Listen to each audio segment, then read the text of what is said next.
You may have an old cameo tucked inside a jewelry box, pinned to a card nobody has touched for years. It may look like an outdated portrait, but some cameos were hand-carved by famous artists, mounted in high-carat gold, cut from rare stone, or created centuries ago. Those details can turn a forgotten brooch into a collector's piece. Today, we are counting down 10 vintage cameos you should never throw away, because one carving could hide an extraordinary value. Number 10. Victorian shell portrait cameos. The cream-colored lady against an orange or brown background is the cameo most people recognize. Many were carved from helmet shell during the 19th century, when cameo jewelry became fashionable across Britain and Europe. Common examples may be modestly priced, but finely carved Victorian pieces can be valuable when the face is expressive, the hair is detailed, and the original gold mount survives.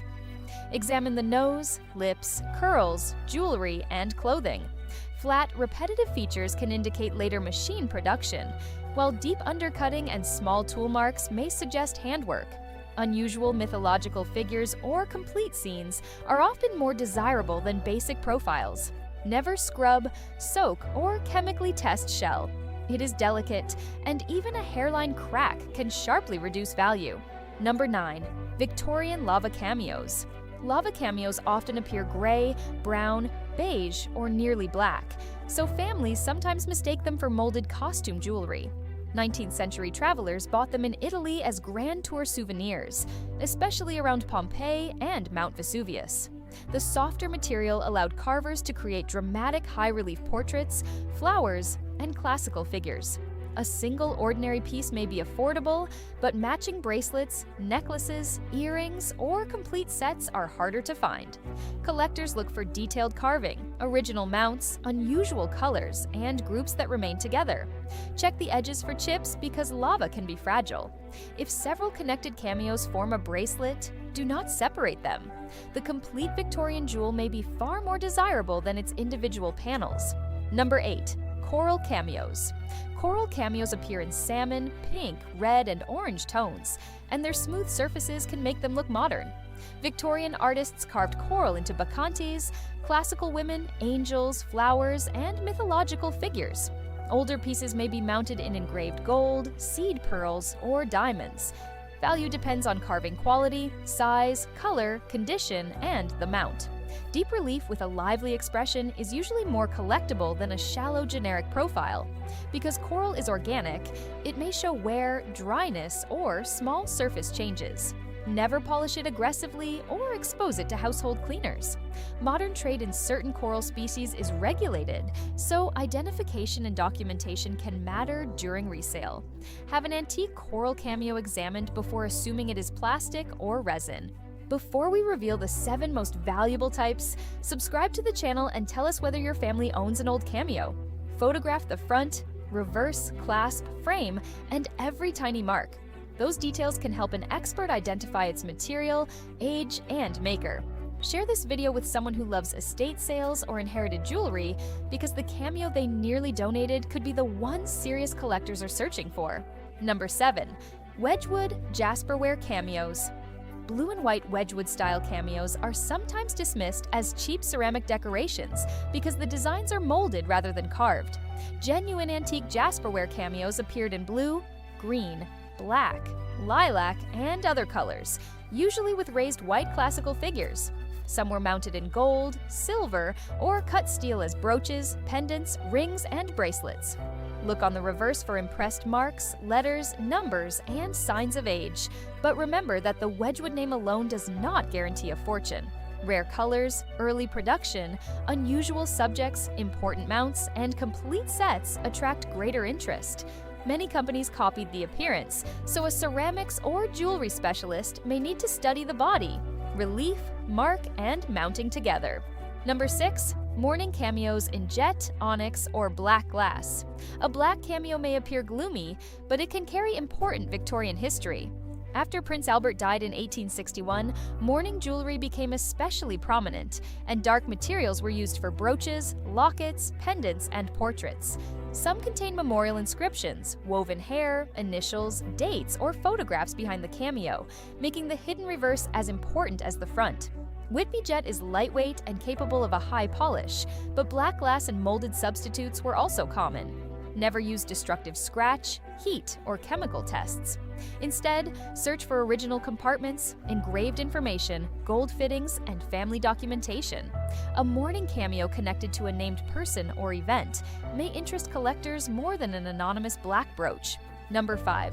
Multi-figure and story cameos. Most inexpensive cameos show one woman's head, which is why a crowded scene deserves closer attention. Skilled carvers produced miniature works featuring mythological battles, courtship scenes, religious stories, chariots, landscapes, and groups of gods or muses. These designs required careful planning because the artist used natural layers of shell or stone to separate figures from the background. Look for depth, perspective, individualized faces, hands, fabric, buildings, and tiny objects. The more convincing the scene, the more skill it probably required.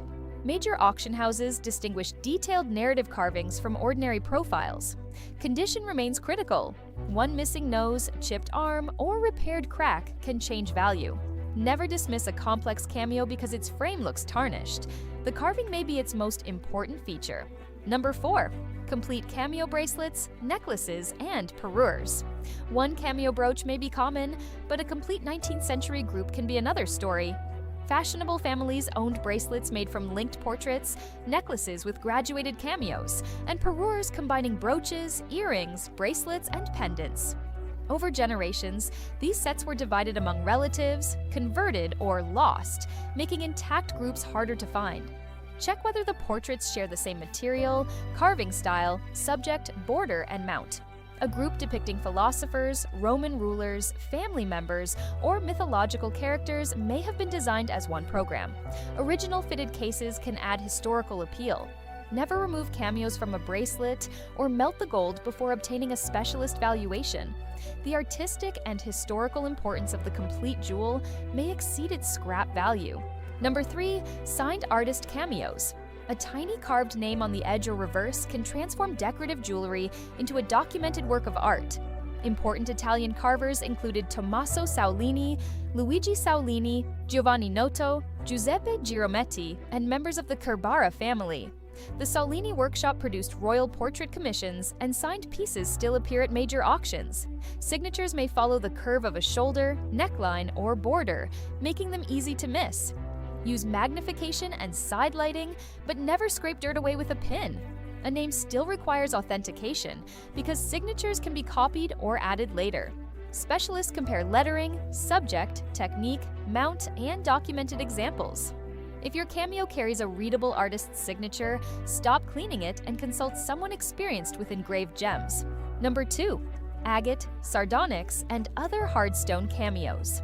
Hardstone cameos are usually heavier, cooler, and more durable than shell. Artists used layered agate, onyx, sardonyx, carnelian, jasper, and related stones to create contrasting portraits in 2 or more colors. Carving these materials required great skill, and the best examples use each natural layer deliberately for hair, clothing, skin, or background. A fine hardstone cameo may be mounted in gold with enamel, seed pearls, or diamonds. Auction results can reach thousands, although value varies by age, artist, subject, provenance, and condition. Look for translucent edges, natural banding, sharp detail, and a carefully finished reverse. Glass imitations can be convincing, so temperature or weight alone proves nothing. A trained gemologist can identify the material without damaging the carving. Number 1. Ancient, Renaissance, and Royal Provenance cameos. At the top are pieces whose importance reaches far beyond ordinary jewelry. Genuine Greek or Roman engraved gems, Renaissance masterpieces, portraits of rulers, and cameos connected to royal or aristocratic collections can attract extraordinary attention. Their value comes from rarity, artistry, documented ownership, and historical significance, not merely gold content. Major auction houses have offered Renaissance hardstone carvings, royal cameo groups, and authenticated Roman agate examples. However, old-looking does not mean ancient. Classical subjects were copied for centuries, and convincing fakes exist. Provenance, material testing, tool analysis, and comparison with documented works are essential. If a cameo has an old label, fitted case, inventory number, famous name, or family history reaching back generations, preserve everything. Never clean, reset, glue, or sell it before obtaining an expert opinion. So, what should you do with an old cameo? Keep it dry, store it away from harder jewelry, photograph every angle, and record everything known about its owner. Never judge it only by the portrait, because the material, mount, signature, reverse, subject, and provenance may matter just as much. Most cameos will not fund a retirement, but an exceptional hand-carved example can be worth hundreds, thousands, or more. The difference may hide in one signature, one rare stone layer, or one surviving family story. Check that jewelry box before anything disappears.